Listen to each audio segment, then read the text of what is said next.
Assalamu alaikum students. How are you? I hope you are fine with the blessings of Allah. We have started a unit creating charts in Excel 2013. Today's topic is quick analysis button. Here is a question, write in your notebook and learn.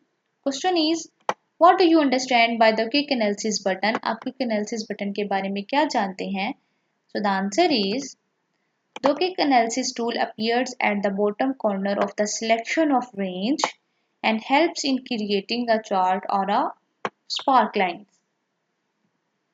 जो quick analysis tool है वो bottom right corner पे appear होता है जब आप range zone है उसको सिलेक्ट करते हैं।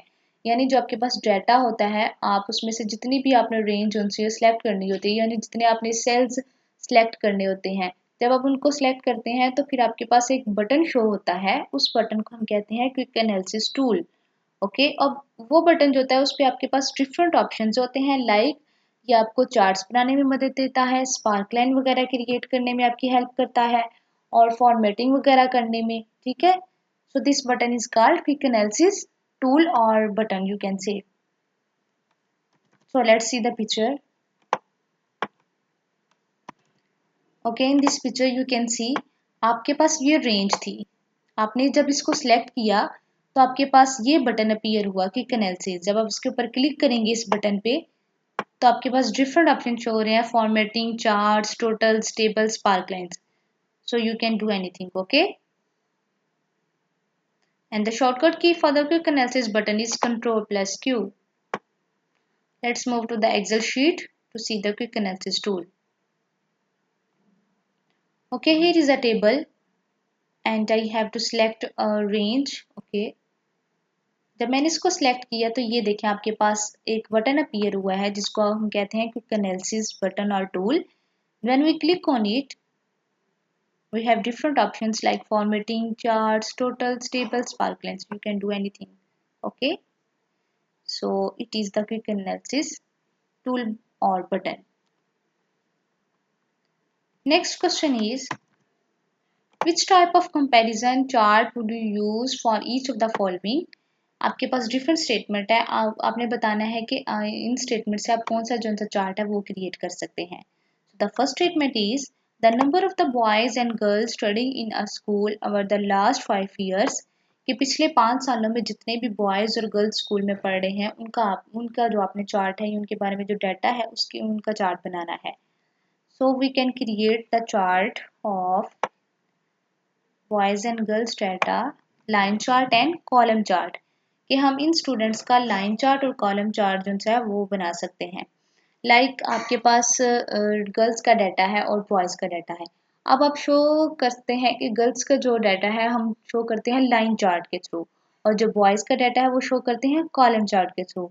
सो जब इन दोनों को कंबाइन करेंगे तो हमारे पास एक चार्ट बनेगा कॉम्बो चार्ट। ठीक है, जिसमें से जो लाइन चार्ट है वो गर्ल्स की सीरीज को शो करेगा और जो कॉलम चार्ट है वो बॉयज़ की सीरीज को शो करेगा।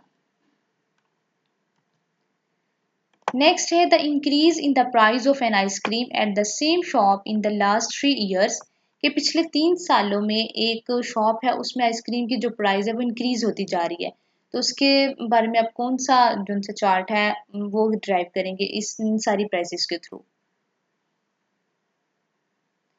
सो we will create the bar chart. Bar chart में ये होगा, जो पहली बार होगी वो शो करेगी कि फर्स्ट ईयर में आपके पास कितनी प्राइस थी, सेकेंड ईयर में कितनी होगी और थर्ड ईयर में, यानी 3 years के जो आपका डाटा होगा या जो आपकी प्राइसेस होगी वो बार चार्ट शो करेगी। ठीक है, the average time spent by each students eating, studying and watching television, कि एक स्टूडेंट है, मतलब डिफरेंट स्टूडेंट्स हैं आपके पास और जो स्टूडेंट्स हैं हर एक जो स्टूडेंट है वो डिफरेंट टाइम स्पेंड करता है, एवरेज टाइम स्पेंड करता है ईटिंग में, स्टडिंग में और वाचिंग टेलीविजन में। यानी 3 एक्टिविटीज़ हैं। फर्स्ट एक्टिविटी है eating, second studying and third one is watching television. अब इन सारी एक्टिविटीज़ को आपने किस चार्ट के थ्रू आप डाटा इनका शो कर सकते हैं। So we will use pie chart. Pie chart में डिफरेंट स्लाइसेस होते हैं और हर स्लाइस जो है वो एक आपकी सीरीज को प्रेजेंट करता है। Like you can see in the picture, it is a pie chart. Okay, here are different slices. So you can show the data in each slice. Like इस slice में आपके पास आ जाता है कि इतने students जिनसे हैं वो study करते हैं, इतने students जिनसे हैं वो eating जिनसे हैं वो कर रहे हैं, और इतने students जिनसे हैं वो watching television. Okay, and it is the bar chart. You can see the bars like 1, 2 and 3. Okay, so these are the charts in the Excel. I hope so you will easily understand them.